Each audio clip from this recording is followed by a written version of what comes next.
May kanina madaling araw yan, bandang alauna, at bukod dyan ay meron na naman pagsabog ng granada bandang alas 11 naman ng umaga ngayon.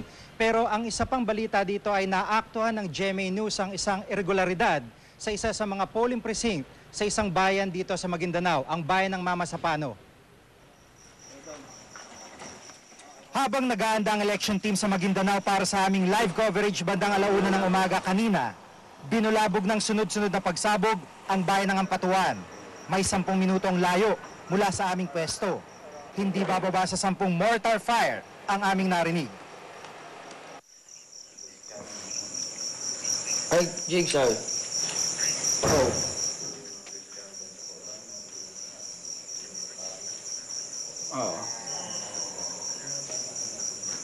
Oh. Meron pa rin, Jigs. Ang lakas, oh. Oo. Ngayon lang, oh. Oh.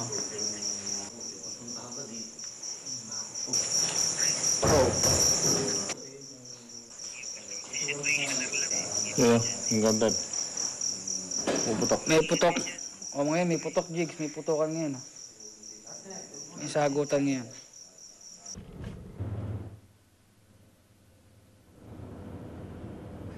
Kasamang 46 Infantry Battalion, agad naming pinuntahan ng lugar. Kanina mga 1:01, mga 1:20. Pinutukan yung tropa ko dito sa may ilog. May ilog dito, mga 200 meters mula dito. So nag-retaliate sila dahil minortar sila. Then nag-reinforce kami dito, minortar din namin sila. Kasi palagi nilang ginagawa itong ganito. Sa bayan ng Datunsay, ito ang aming nasaksihan sa dapat sanay oras ng botohan. Alas 9 na, pero wala pa rin halos nakakaboto. Hindi kasi mahanap ng mga botante ang kanilang mga pangalan. Naging mabagal din ang pagsiset up ng mga PCOS machine. Kaya nang matapos bumoto ang residenteng ito, kitang-kita ang kanyang pagkatuwa. Sa bayan ng Mama Sapano, naaktuhan ng GMA News ang dalawang kabataang ito na tila gumagawa ng kodigo para sa mga botante. Isinusulat nila mga kandidatong gusto nilang iboto ng mga tao sa isang maliit na piraso ng yellow paper. Pagkatapos bumoto, kapansin-pansin na binibigyan sila ng lastiko na isinusuot nila sa kanilang mga braso. Ang iba na tumanggi humarap sa kamera, binibigyan pa raw ng pera. Paliwanag ng mga tagasulat ng pangalan sa yellow paper. Barangay Dasipin kami. Sa barangay po namin. Nag-assist lang kami dito para tulungan yung mga tao na hindi alam kung ano ang gagawin nila dito. Ipinabot namin sa mga BEI ang mga nagkalat na yellow paper sa loob ng kwarto. Tila kinagulat nila ang aming napansin. Nila dito. Tingnan nila dyan sa labas, tapos tingnan nila kung anong precinct number, kung ano yung number nila, tapos pangalan nila, para pagpunta nila dito, mabilis hanapin. Bakit po may nakasulat ng mayor at vice mayor dyan? Yun ang hindi ko napansin kanina. Oo. Kasi dyan sa poll clerk, ang akala ko kanina, ang ginatingnan, Hindi, ito lang ginapakita nila. Ang number nila dito, 21 at saka 25 na percent. So ito lang, I don't mind of this. Ito lang ang ginaano ko, number nila dito, 21 at saka 25%. So yan na ginadala nila, yan lang ginaano ko sa... Pero reklamo ng mga watcher. Sir, ban ko lang, mayroon kasing BEIs. Di ba dapat, sir, allowed talagang BEIs na magtulong sa voters na i-assist sila kung sino yung mga illiterate, di ba? Pero di ba dapat, sir, tanungin din nila, may right din yung voters, sa tanungin kung sino ang ibobotin nila, hindi sa dire-diretso na nila i-shade yung kuan, yung mga pangalan ng candidate, di ba? So parang ang nangyari nun, sir, ang BEI na ang nagbuot, sir, na kung sino ang ibobota ng botante. Sa bayan ng Buldon, nagkasakitan ng taga-suporta ng mga magkalabang kandidato. Sa Buluan, Maguindanao, maagang bumoto si Vice Mayor Toto Mangudadato na tumatakbo sa pagkagobernador.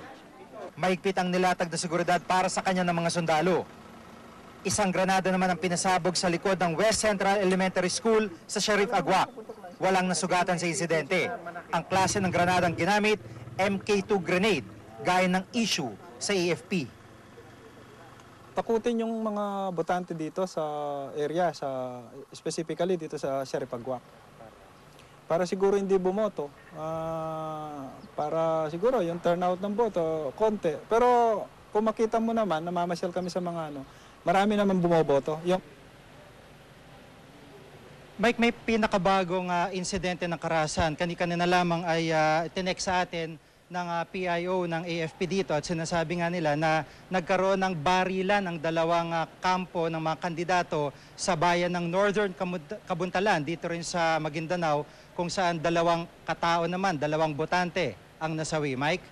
Jiggy, apektado ba yung pagdating ng mga botante sa mga presinto matapos mapabalita yung mga pagsabog-sabog na yan at ngayon yung barilan na naganap dyan sakop pa rin ng Maguindanao, no? Yung pinangyarihan ng barilan ni Kamo? Tama yun, Mike. Sakop pa rin ng Maguindanao yung pinangyarihan ng barilan. Hindi ganong apektado ang pagdating nitong mga botante sa mga presinto dahil napuna natin nung itong mga nakalipas na araw ay unti-unting ibinababa o hinahakot nitong mga botante pababa ng mga bayan-bayan dito. Partikular itong bayan ng Datuunsay, 3 araw lamang nakakalipas may naganap na pagsabog na ang intensyon di umano ay wag nga matuloy eleksyon. Pero ngayon ay tila parang piyesta yung mga tao na galing sa mga remote barangays na nakikita natin ay sakay ng mga malalaking truck, mga 6-wheeler na truck, at para bumoto dito sa mismong palengke nila kung saan clustered yung mga presinto. Mike? Maraming salamat, Jiggy Manikad. Susunod! Mga aberya sa botohan, sa Hulo at sa iba pang panig ng bansa. Mga taga-suporta ng isang kandidato sa pagkaalkade sa Zamboanga, Sibugay, pinaulanan ng bala. Susulipan natin ang pagboto ni Chris Aquino sa Makati at iba pang mga eleksyon 2010 na mga balita dito sa espesyal na pagtatanghaw ng 24 oras.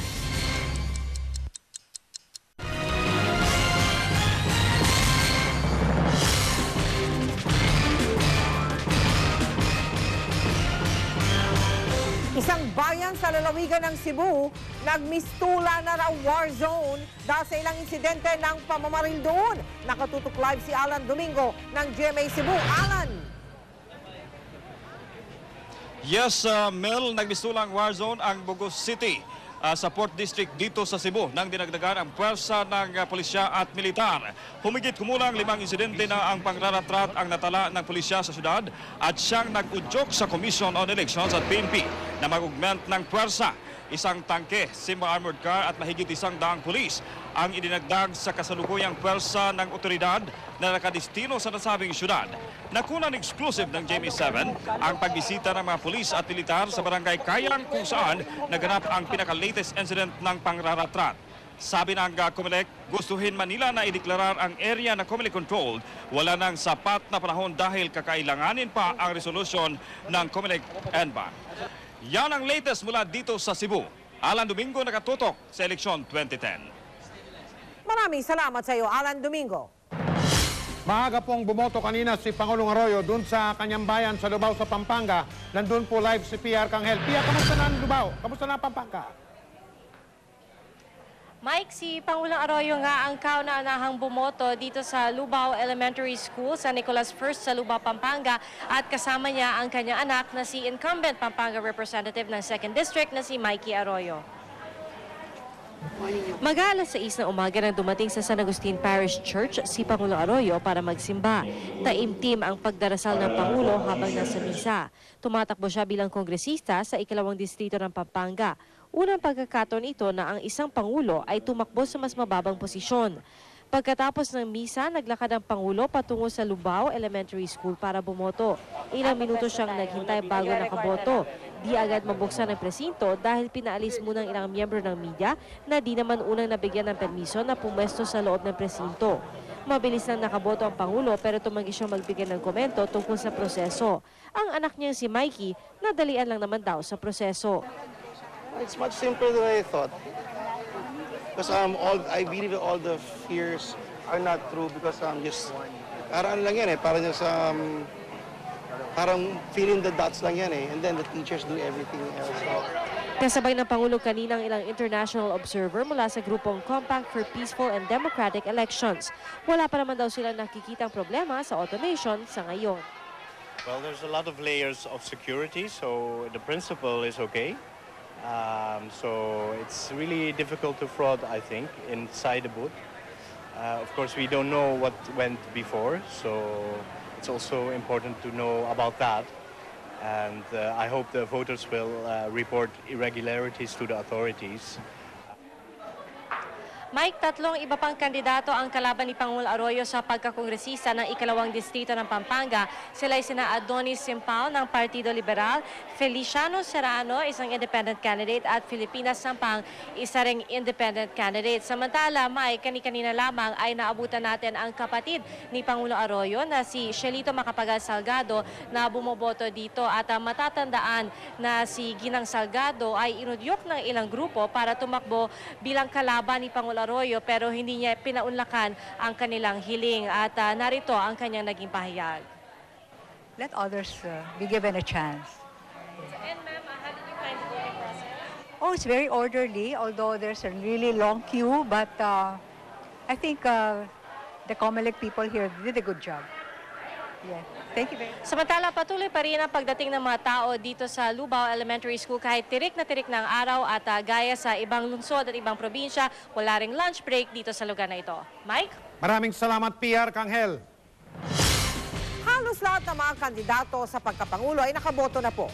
Gaya ng inaasahan, mainit silang sinalubong sa kanilang presinto. Maayos naman ang proseso ng kanilang pagboto, pero hindi pa rin naiwasan ang ilang aberya. Nakatutok sila, La Roque.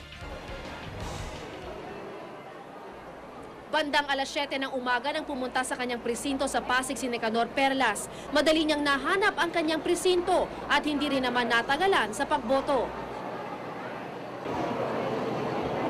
Thank you, sir. Okay. Good things, sir. Si Brother Eddie Villanueva, naglakad lang mula sa Jesus Lord School sa Bukawi, Bulacan, patungo sa kanyang presinto. Kasama niya ang misis na si Dory. Una rito ay nagkaaberya pa sa presinto ni Brother Eddie dahil sa PCOS machine na hindi gumana. Pinapalitan din naman ang makina. Wala namang naging problema sa pagboto ni Brother Eddie. Ang pagbotong ito ay para sa Diyos, bayan at kinabukasan ng kabataan. Si Councilor JC De Los Reyes sa West Bahak-Bahak, Olongapo naman bumoto. Pumila si JC pero pinadiretso sa Courtesy Lane. Wala namang naging aberya. 7 minuto lang ay nakaboto na siya. Dasal niya ang manalo, pero sakaling hindi pala rin, itutuloy pa rin daw niya ang mga adikain ng partidong Ang Kapatiran. Naka-chopper namang dumating sa kanyang presinto sa Mayantok, Tarlac si Administration Vet Gilbert Teodoro. Bahagi ito ng 1st Legislative District kung saan naging congressman si Teodoro.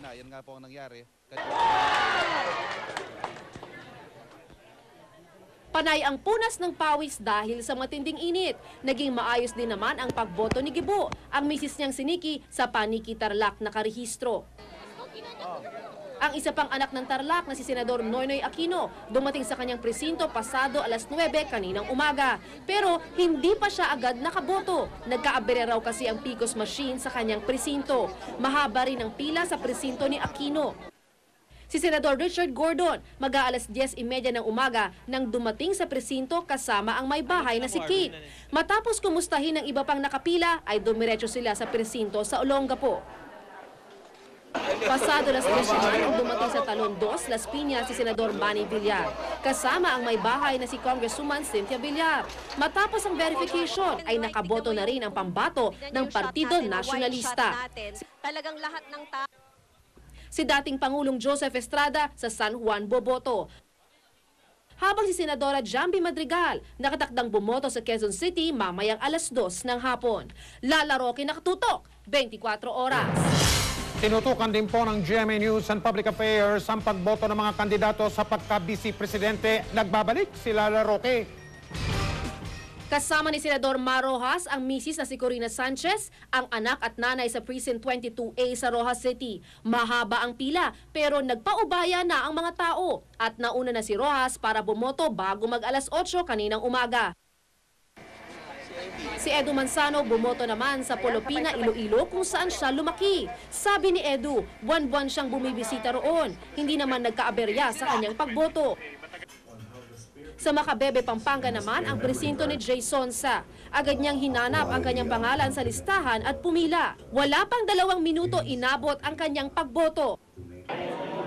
Si Makati Mayor Jejo Marbinay naglakad lang sa presinto mula sa kanyang bahay sa Makati. Dagsa ang mga tao. Pinauna muna ang pamilya ni Binay na makaboto. Sa Makati, pinauuna muna ang mga senior citizen na makaboto. Sa Potrero Elementary School Annex sa Malabon naman ang presinto ni Senadora Loren Legarda. Pinagkaguluhan sa pagdating. Kapansin-pansin ang init sa loob ng presinto. Wala namang aberya sa pagboto ng senadora.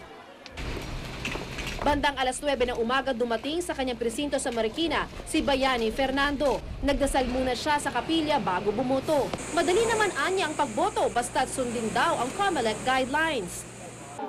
Si Perfecto Yasay Jr. sa Davao del Sur boboto, habang sa Tagaytay naman ang presinto ni Dominador Chipeco Jr. Lalaro kinaktutok 24 oras. Susunod! Ang pagboto ni dating unang ginang Imelda Marcos sa Ilocos Norte at ni Manny Pacquiao sa Sarangani. Tutukan lahat ng yan dito sa 24 oras.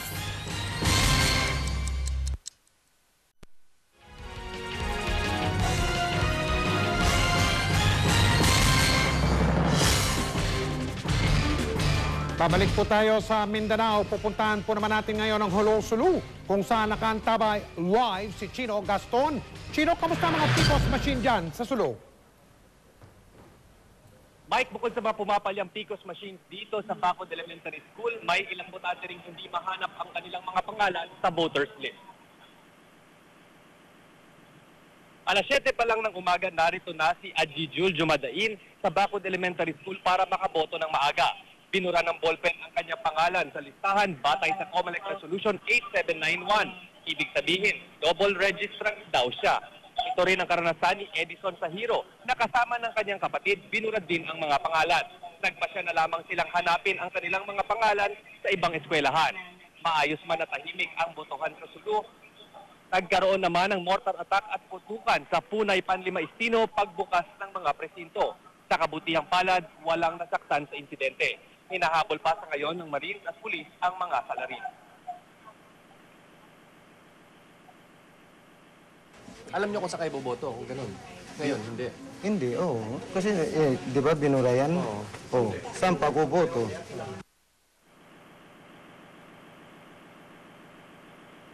Mike, 2 beses pinalitan ang PCOS machine dito sa Bacod Elementary School dahil patuloy itong nagre-register ng paper jam error. Kaya nagpasya na lamang ang mga BEIs na mano-manong kunin ang mga balota mula sa mga botante para makausad lamang ang botohan. Ito ang pinakapanghuling pangyayari mula rito sa Holo-Sulu.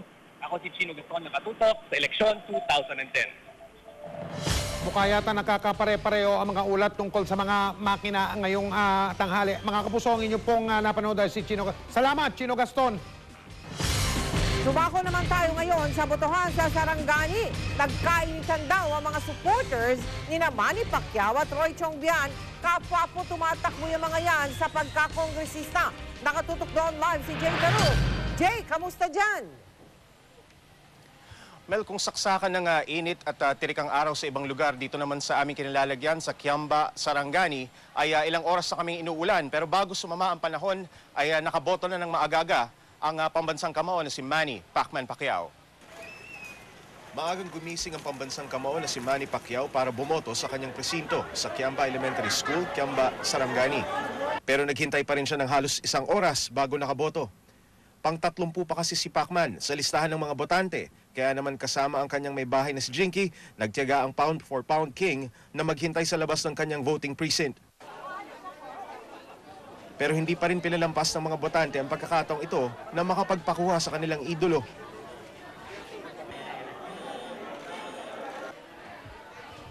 Dinumog rin ng media si Manny sa kanyang pagboto. Itong ikalawang beses na pagtakbo ni Manny bilang congressman.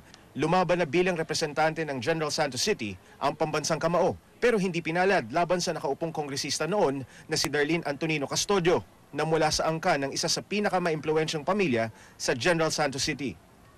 Ngayon naman, ang kalaban ni Manny na si Roy Chongbian ay mula pa rin sa isang kilalang political family. Matapos bumoto ng may 30 minuto, agad na nilisan ni Manny ang Kiamba para naman samahan ng kanyang may bahay na si Jinky sa kanyang pagboto. Si Jinky ay lehitimong taga Kiamba, Sarangani. Mula sa Kiamba, lumibot si Pacquiao sa ilang bayan ng Sarangani para obserbahan ang magiging takbo ng eleksyon. Ang Kiamba ay isa sa may pinakamataas na bilang ng mga botante sa Sarangani na umaabot sa mahigit 35,000 botante. May halos 1 linggo nang bumubuhos ang ulan dito, kaya naman ngayon lalong sumisikip ang mga voting precincts dahil nagsusumiksik ang mga botante dito. Wala namang naging aberya dito sa Kiamba maliban sa napakabagal na pag-usad ng mga botante sa kanilang mga pagboto.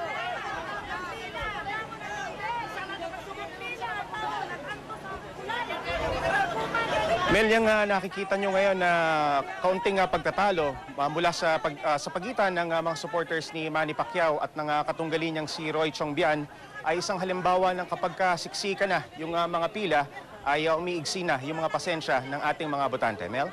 Maraming salamat sa iyo, Jay Taro. Samantala mga kapuso, meron po tayong tatanggaping sariwang pagbabalita mula kay Cesar Apolinario na nakatutok po sa botohan sa isla po ito ng Polopina sa Iloilo. Cesar, kamusta na dyan ngayon? 6 na oras na walang hinto itong ginagawang botohan dito sa Polopina Elementary School sa Iloilo. At hindi pa nagla-lunch break itong mga guro pero tuloy-tuloy pa rin sila sa kanilang mga trabaho dahil marami pa rin ang mga naghihintay na mga kababayan natin para bumoto dito sa labas ng presinto. As of 1 p.m. ay 15 na botante na ang nakaboto sa 600 na botante rito sa presinto na to.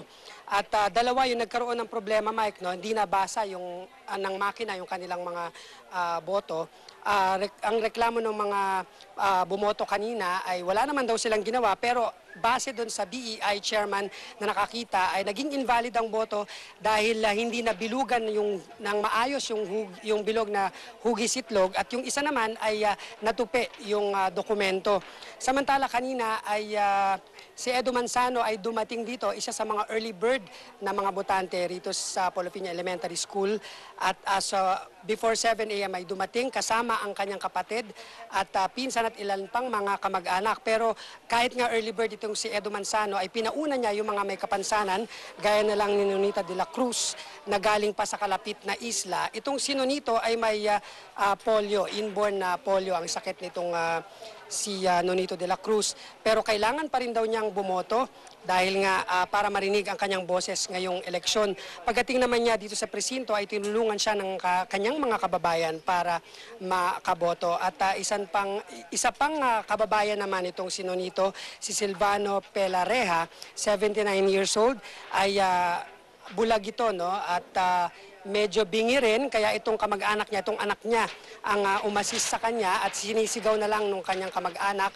ang mga nakalista sa balota para makaboto na nga itong si Lolo Silvano.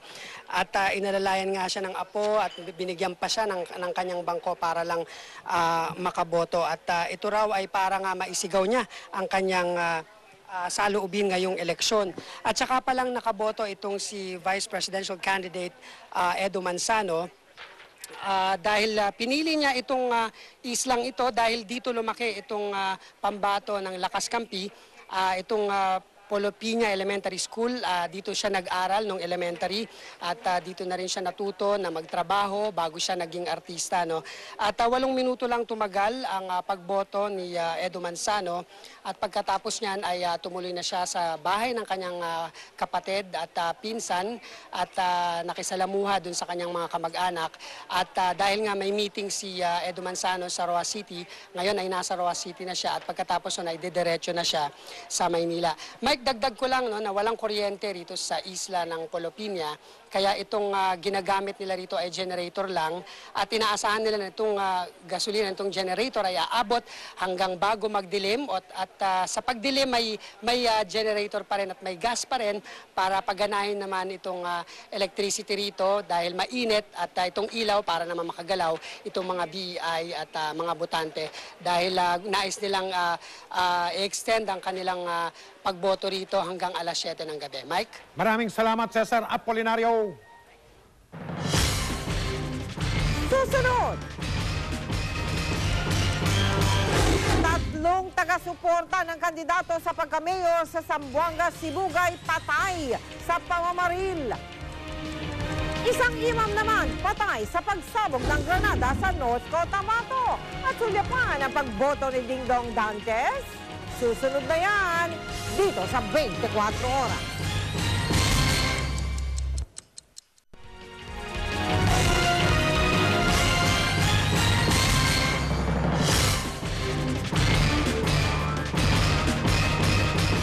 Makibalita naman tayo sa botohan sa Makati. Nakatutok doon live si Cara David. Cara!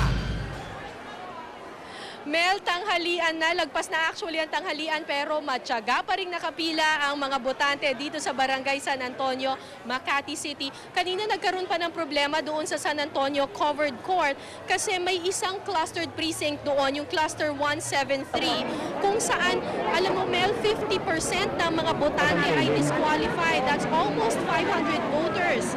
Nasa computerized voters list naman ang pangalan ng mga botante pero naka-highlight ito ng pink na marker at nakasulat excluded, disqualified to vote. Nalaman natin na ang mga botanteng ito ay dati palang nakatira sa mga riles ng Makati, mga squatters ito. Pero noong 2006, binigyan sila ng relocation site sa Cabuyao, Laguna. Sa kabila nito, hindi nagparehistro sa Cabuyao, Laguna ang mga tao at nanatiling botante ng Makati. In fact, noong 2007 ay sa Makati pa raw sila nakaboto. Pero kanina pagdating nila sa presinto, nakita nila sa CBL, dito sa computerized voters list, disqualified na sila. Kaya galit na galit ang mga tao kanina at narito ang ilan sa kanila.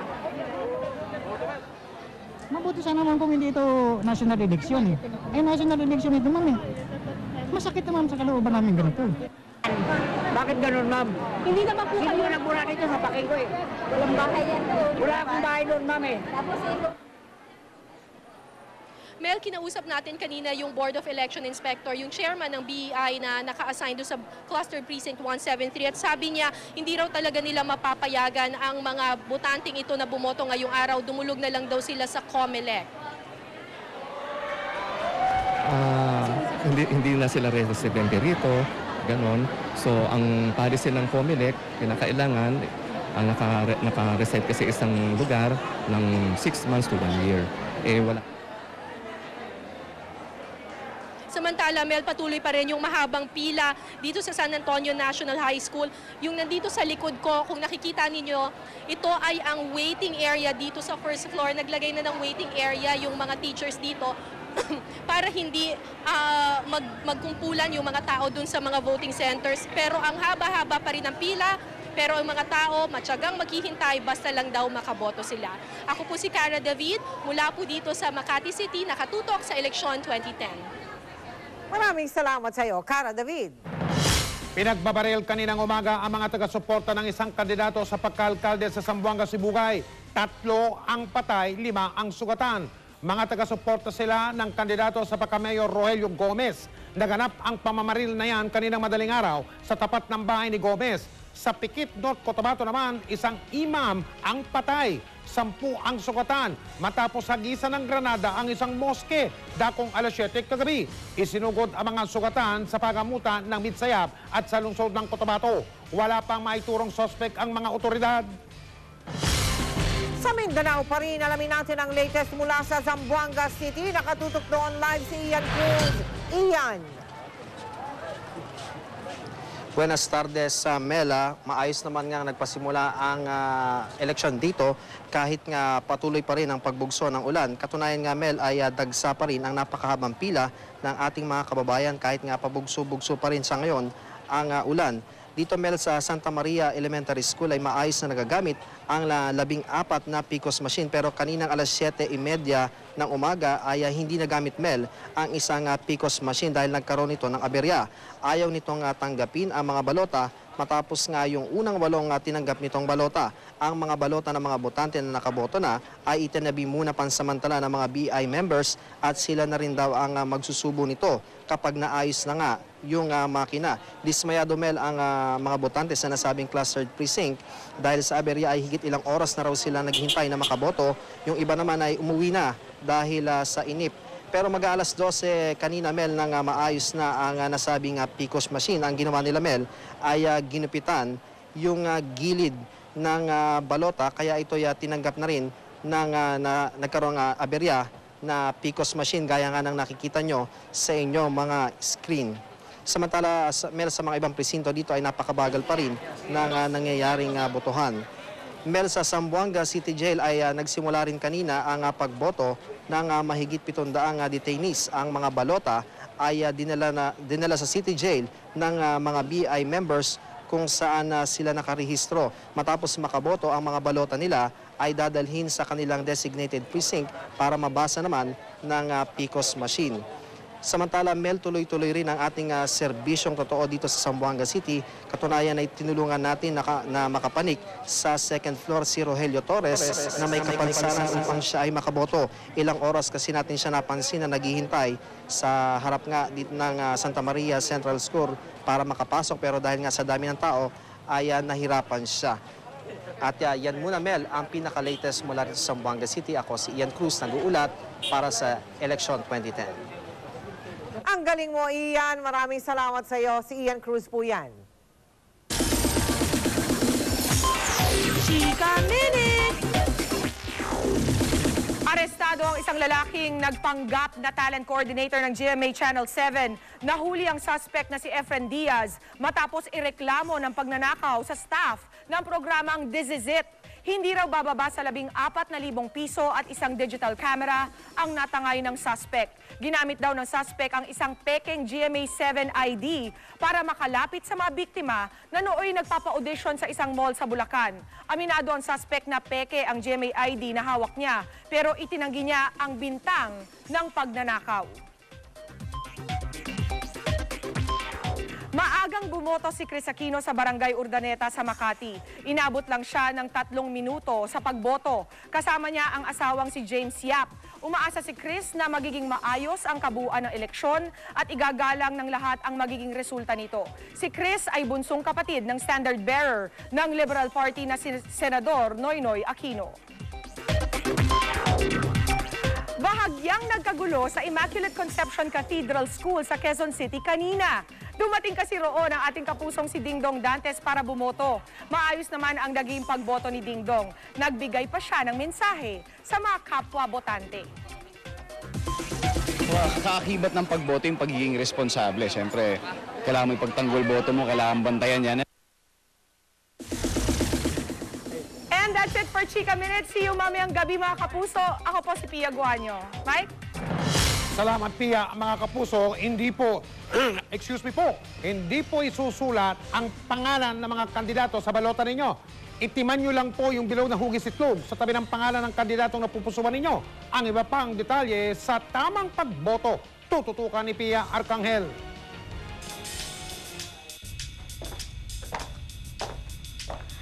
Ngayong araw nagaganap ang kauna-unahang automated elections sa bansa. At dahil bago, malamang marami pa rin ang nalilito sa bagong proseso nito. Kaya makinig ng mabuti nang di mabasura ang inyong boto. Magpunta na maaga sa presinto at ihanda na ang listahan ng mga kandidatong inyong iboboto. Alamin ng mabuti kung saan ang inyong presinto dahil sa clustering o pagsasama-sama ng ilang presinto, maaaring nag-iba na ang lugar na dati ninyong pinagbobotohan.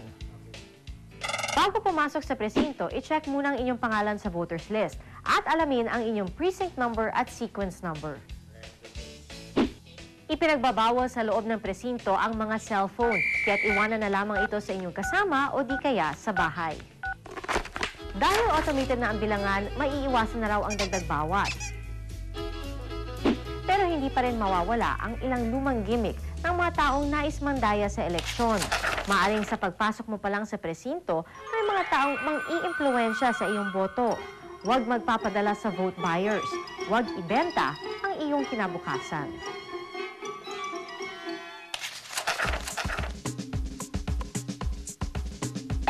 Pagpasok sa presinto, magtungo sa election staff o BEI para i-check ang iyong identity. Kailangan dito ang isang voters, TIN, SSS o iba pang valid ID. Bibigyan kayo ng balota at isang marker. Dapat pirmado ito ng chairman ng Board of Election Inspectors ng presinto bago ibigay sa inyo. Suriing mabuti ang balota. Dapat malinis at walang anumang marka. At sa pagsagot ng balota, itiman lang ang bilog sa tabi ng pangalan. Pero madali ring magkamali. Tiyaking katapat ng tamang pangalan ang bilog na inyong iitiman. Dahil kapag nagkamali, walang take 2 sa pagpili. Pagdating naman sa mga kategoryang pipili ng higit sa isang kandidato, gaya ng paghalal sa mga senador, dapat ingatang hindi sumobra ang bilang ng pipiliin mo. Dahil kapag lumagpas ka, hindi na bibilangin ng makina ang mga boto mo para sa kategoryang ito. Habang sinasagutan ng balota, tiyaking walang ibang taong malapit sa iyo. At kapag tapos na magsagot, huwag ipapakita sa iba ang inyong balota.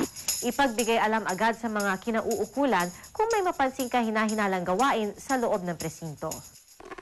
Iwasan din masulatan ang security marks ng inyong balota dahil baka hindi na ito tanggapin ng makina.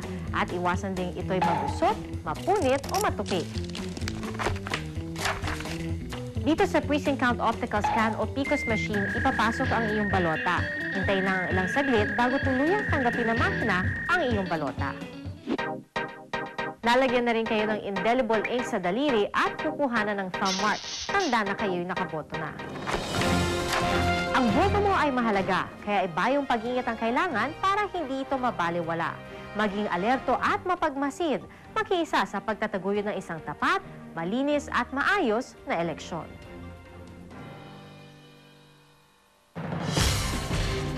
At yan po mga balitang aming tinutukan ngayong araw ng eleksyon. Magkita-kita tayo ulit mamayang gabi sa patuloy na pagtutok ng 24 oras. Maraming salamat sa inyong pagtitiwala. Ako po si Mel Tiangco. Ako po si Mike Enriquez. Makakasama po natin si Vicky Morales sa pagpapatuloy itong special coverage ng GMA News and Public Affairs Election 2010. Tutok lang mga kapuso!